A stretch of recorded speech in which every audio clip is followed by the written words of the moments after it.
Na verdade, não é uma coisa recente, quer dizer, não é um interesse recente.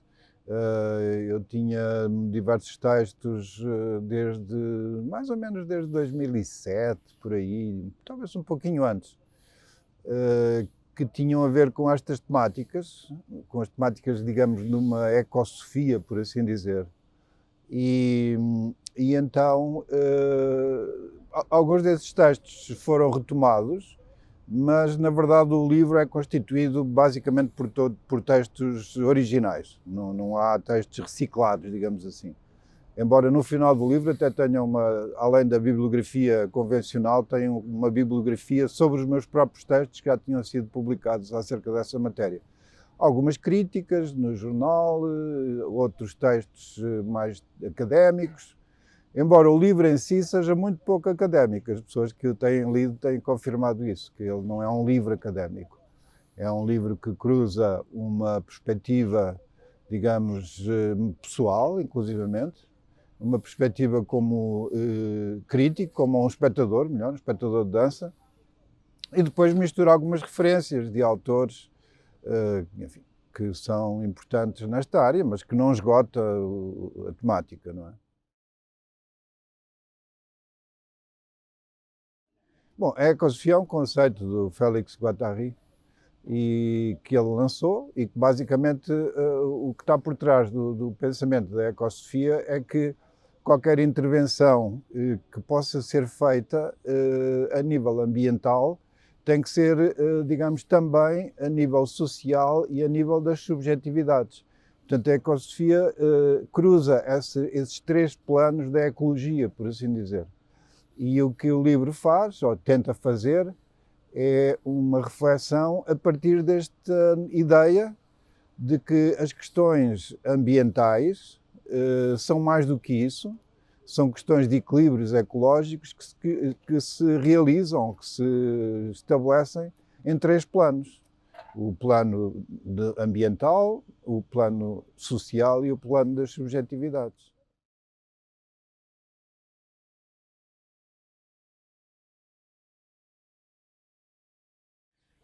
Eu fiz um pouquinho, peguei um bocadinho nesse epígrafe, não é? Que aliás é o título de um livrinho do Timothy Morton. Um, Porquê? Porque no livro isso é um bocadinho explicado, quer dizer, muitas das tecnologias que nós usamos e de que beneficiamos são tecnologias extrativas. Ora, a arte, pegando num outro autor, num antropólogo, que é o Alfred Gell, ele fala em tecnologias do encantamento. Portanto, a arte trabalha com tecnologias do encantamento. Toda a arte, e portanto, nesse sentido, toda a arte é ecológica, porque a arte não extrai, digamos, nada, não transforma propriamente a natureza, mas pode transformar a nossa relação com a natureza. E nesse sentido ela é ecológica.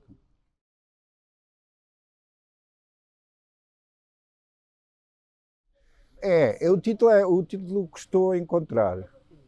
Na verdade, houve ali diversas tentativas de título e finalmente ficou esse, embora no subtítulo esteja Arte, Dança e Ecologia. Agora, as linhas de tensão, porquê? Porque aquilo que eu tento explorar é que nós, os seres humanos, não é? Portanto, estamos na natureza, somos natureza. O nosso corpo é natureza. E, portanto, agora, o que acontece como connosco e com todos os outros seres vivos, e não só, e seres geológicos que existem no planeta, estabelecem entre si relações. Relações simbióticas, relações de parasitagem, relações de tensão, e portanto é como se todos nós, cada um de nós, estivesse num cruzamento entre linhas diversas, linhas que nos unem aos outros animais, que nos unem ao meio ambiente onde circulamos, que nos unem às outras pessoas, aos outros seres humanos. E essas linhas são linhas relacionais, mas também são linhas de tensão.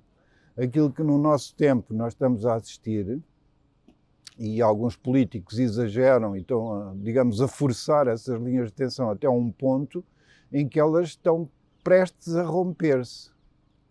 E, portanto, essa ruptura das linhas de tensão, ou melhor, as linhas existem em tensão.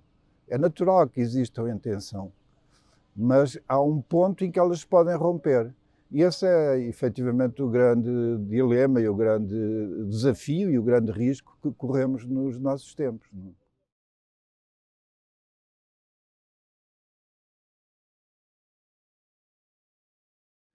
Eu acho que não são, na verdade, aquilo que eu tento demonstrar é que não são nada distintas, justamente porque a partir desta lógica de linhas de relacionamento, aliás, já agora o livro podia-se chamar Linhas de Relação, mas eu quis sublinhar esse lado das linhas de tensão para mostrar o perigo que nós estamos a passar enfim, nestes tempos, não é? Na contemporaneidade.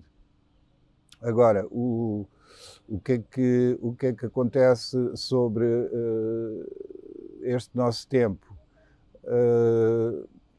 As linhas que nos unem a todos e a tudo, são linhas que estão em risco de serem quebradas. E a dança, trabalhando com o corpo, pode contribuir para repor essas linhas, né? Para repor essas linhas, não para anular as tensões, mas para repor as próprias linhas de relacionamento entre corpos, sejam humanos ou não humanos.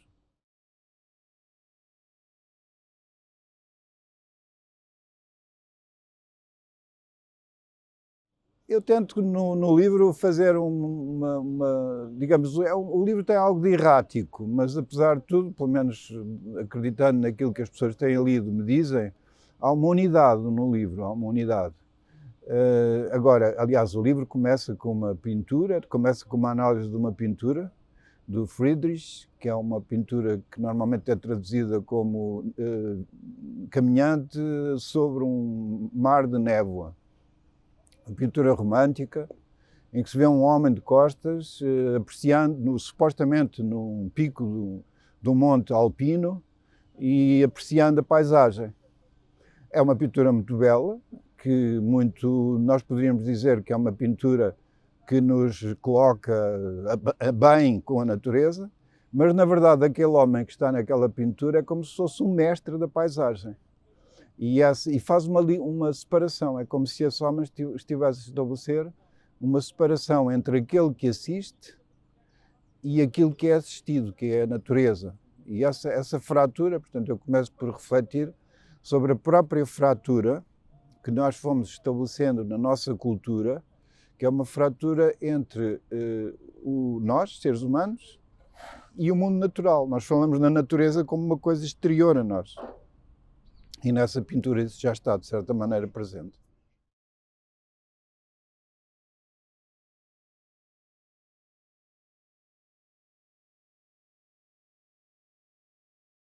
Na verdade, as oficinas são uma espécie de prolongamento da última parte do livro. O livro termina com um exercício de imaginação e que aliás, eu convido o leitor, na última parte do livro, a fechar os olhos e imaginar que se vai saltar para 2028. E aquilo que eu convido também a fazer bom, então em 2028 o que é que nós poderíamos estar a fazer para repor as linhas de relacionamento entre todos nós? E dou alguns exemplos, enfim, dou um conjunto de exemplos.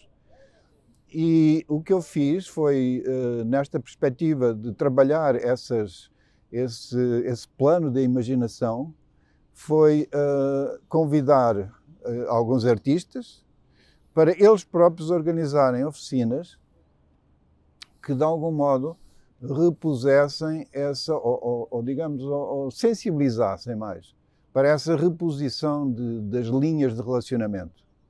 Os artistas que eu convidei foram o Pedro Ramos, a Joana Levi, a Filipa Malva e a Vera Mantero.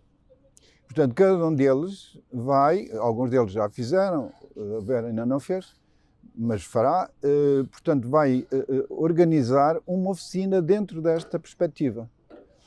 Eu, nessa matéria, coloco-me mais, não tanto como alguém que vai desenhar a oficina, mas mais a escutar o artista e a aceitar a proposta dele.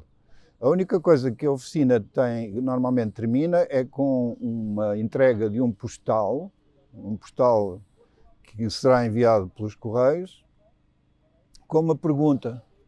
E essa pergunta é o que é que nós podemos plantar hoje que possa germinar em 2028.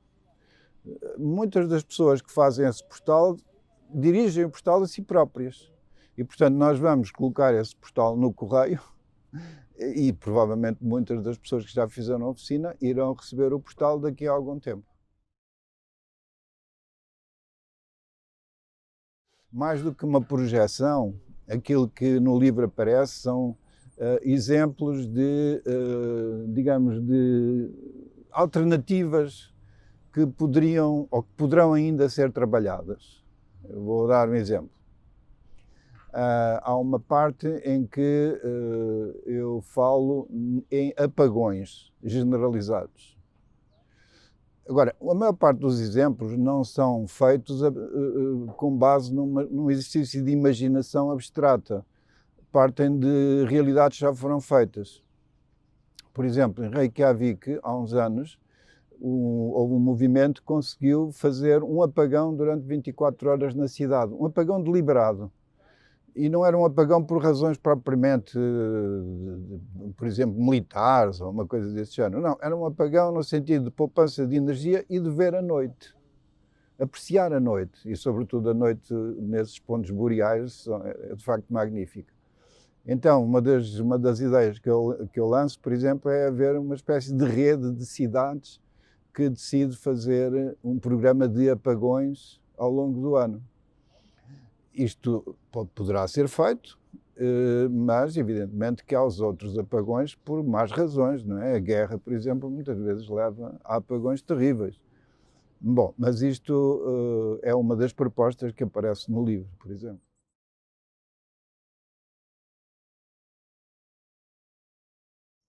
Eu agora estou muito, ainda durante o ano todo, estou a trabalhar com esta distribuição do livro, que é sempre uma distribuição que vai ser, que vai acontecer não apenas em lançamentos convencionais, também pode ter o lançamento convencional, alguém que apresenta o livro, que discute. Aliás, é interessante que as sessões que já fizemos, há imenso debate, é muito curioso a maneira como as pessoas querem debater o tema, porque de facto as questões ambientais têm implicações incríveis de organização política, por exemplo, de dimensão das próprias ações possíveis de realizar. Portanto, é um universo de debate imenso.